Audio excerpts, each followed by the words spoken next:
Hello, hello! So for today's video, I'm going to be making two salads. One, a simple salad, which is a caprese salad. Very, very easy, but I will be making my own dressing instead of just plain olive oil that gets drizzled on top. And then my second salad will be a roasted beet salad. I'm still trying to figure out what I want to do with it because that one's also a really simple salad. Today I'm going to be making caprese, and then I will make the beet salad at a different date and then just put it all in this video because it's going to be such a short video anyway. So let's just jump right in. I make sure the basil leaves I put in there have no stems in them. I didn't want it to have any kind of bitter taste, and because of that I also put light tasting olive oil in there instead of regular olive oil. Some olive oils will have a bitter taste to it, and I just didn't want to risk any of that bitterness getting onto my fresh caprese salad. I did pulse it at first, but then I was like, well, I'll blend it a little bit, but like I said, I don't want to overblend it because I don't want any kind of bitterness coming from the leaves when they're overblended. I then strain it through a fine mesh strainer to make sure that all that oil will seep through as it sits while I'm going to slice my tomatoes and mozzarella.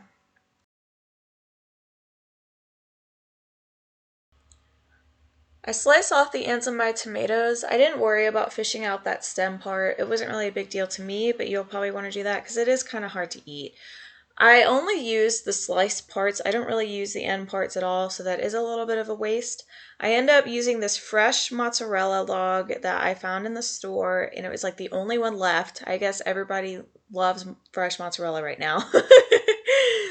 I did enjoy eating this mozzarella, but even though I took lactate pills for it, it honestly didn't really help out very much. I know you guys probably don't want to know that, but for any people out there that are like, hey, I love taking lactate pills for dairy because it helps, I would not recommend using it with fresh mozzarella.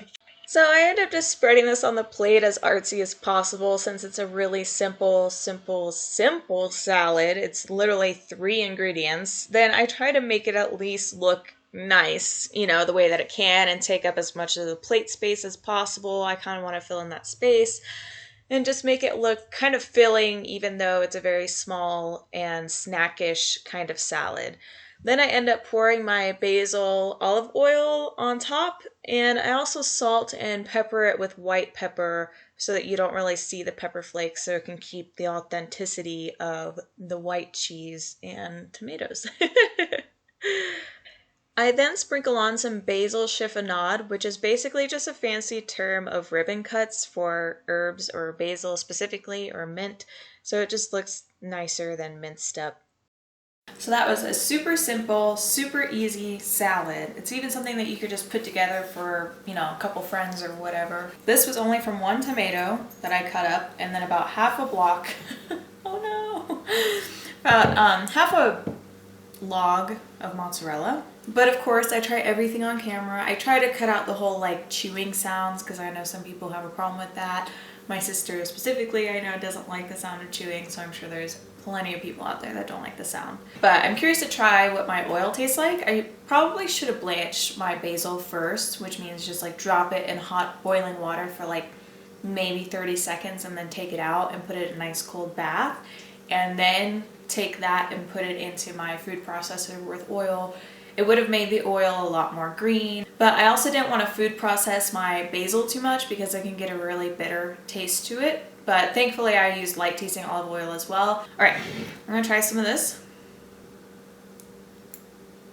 Yeah, it's really good. I mean, especially for, you know, a summer snack or lunch or appetizer. The oil does have the basil taste in it. Again, probably should have blanched it, but it's probably really hard to do something like that because, again, you don't want to overgrind your basil because it just starts to taste gross after that. But there have been other oils that I've made using other herbs and it tastes really good. Yeah, I mean, it's a really simple salad. There's not really much to it, honestly. I tried to at least do something a little different by making a basil oil instead of just having plain oil, olive oil on top.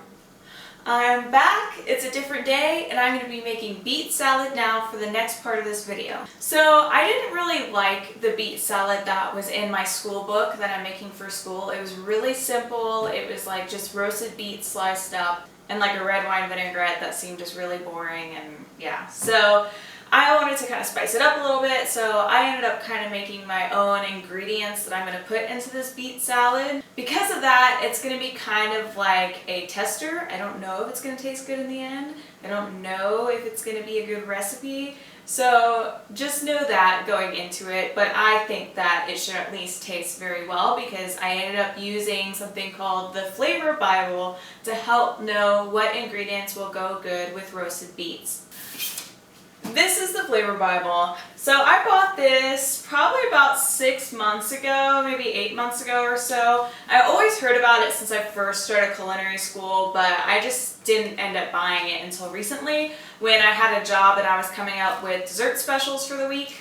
This really helps out when you want to make something and there's ingredients in your house, but you have no idea how you want to put it all together, and that's what I did. I looked at beets and it gave me the ideas of using white wine, obviously oil for my vinaigrette, walnuts go great with it, some Dijon mustard, or it really said mustard, but I'm going to use Dijon mustard for the vinaigrette, sour cream, creme fraiche, they're pretty much the same. I have sour cream. I really wanted to use goat cheese, but I don't have goat cheese in my house. I could have bought some. I actually thought about buying some, but I didn't. But I highly recommend using goat cheese on your beet salad. That's what I would have done. It's delicious. I just love goat cheese. You can also use Parmesan if you want, but I'm going to use sour cream. And then it also told me scallions would go good, so I'm going to use that more as a garnish. Shallots will be in my vinaigrette, oranges, and beets. Those will be kind of like the focal point of the salad. So let's get started. I'm going to start by roasting my beets in my oven. It's at 400 degrees. Beets probably take about an hour and a half to roast, so that'll take a little bit until they're tender. Alright, so stay tuned and see how well I do at winging this beet salad. I start by cutting off the green tops off the beets and also the really long root on the end. You're not going to be eating any of these parts, so you might as well just throw them out, and it'll be a lot easier to roast as well. I washed and scrubbed both of the beets, and now I'm wrapping them very loosely in aluminum foil for them to roast.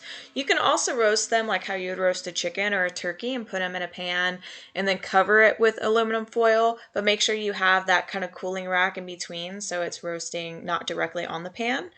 This is after roasting, and I end up pulling them out, and you want to peel them while they're hot. The skin will come off while they're hot. I know it can be harder on some people's hands, so I'm using paper towel. I usually use like a normal towel that I don't care about getting stained. I have like specific kitchen towels for that.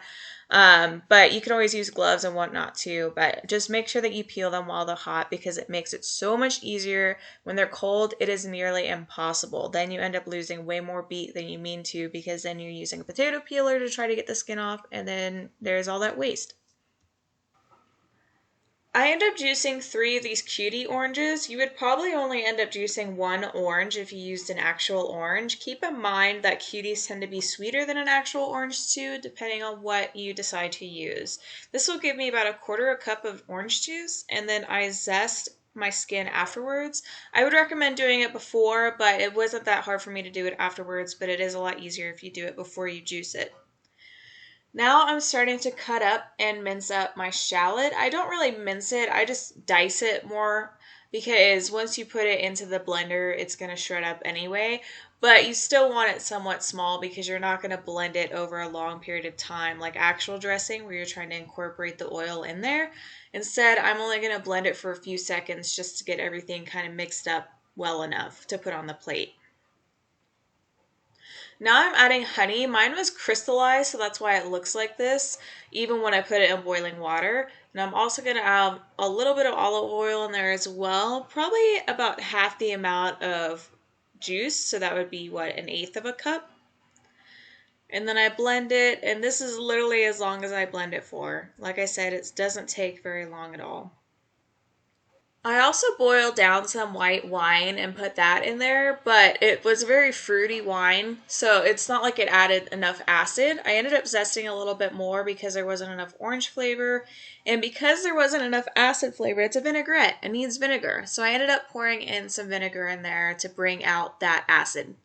I'm now obviously slicing up my beets. I only ended up using 1 beet, so I don't even know why I roasted 2 beets. You pretty much only need like 1. At least I guess it depends on how much you want to eat. So now I'm cutting off the peel of my orange because it'll make it look nicer from the outside, and then I slice it. And since it has these like hexagon, sharp line kind of edges and everything like that, it kind of helps contrast the circles that are on the plate and with the beet and everything like that. You can definitely slice and serve your oranges however you'd like. It's just the culinary student in me. I have to make it somewhat interesting and look nice on the plate.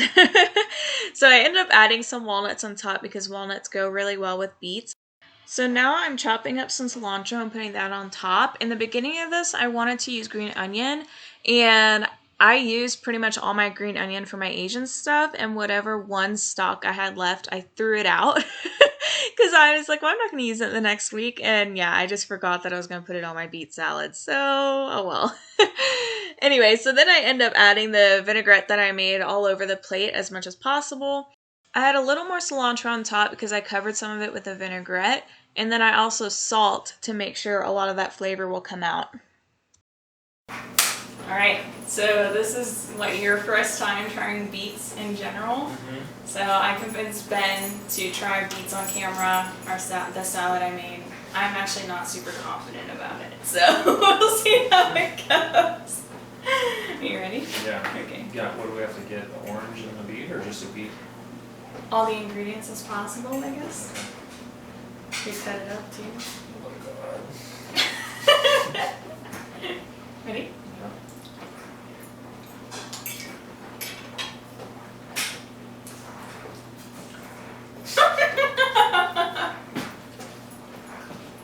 That's disgusting. Who makes beets? Oh my god. The flavors aren't that bad though. Thank you. It's delicious. I haven't had beets until recently, so I thought they were really weird and gross at first too, but once you find out what goes well with them, they're pretty good. I can see why it's weird, especially for Ben. It's just like a weird flavor. They're kind of sweet. The texture is really weird. I mean, he doesn't even like the texture of like, you know, tomatoes and stuff like that, so they kind of have similar textures, so I can see why he probably didn't like it. But the flavor altogether, I think, was good. It actually balanced really well, and it turned out a lot better than I thought it was going to turn out. I wasn't even measuring at all. I just started throwing stuff in, and I was like, yeah, a little honey, yeah, a little vinegar, yeah, some orange juice and wine, and da-da-da. So it like, you know, it just, yeah. Alright, thank you guys so much for watching this video. I hope you enjoyed. I know the beet salad's weird, and the caprese is super easy, but it still means a lot to me that you even watch this video. So I hope you guys have a great rest of your day, and thank you so much for watching. Bye!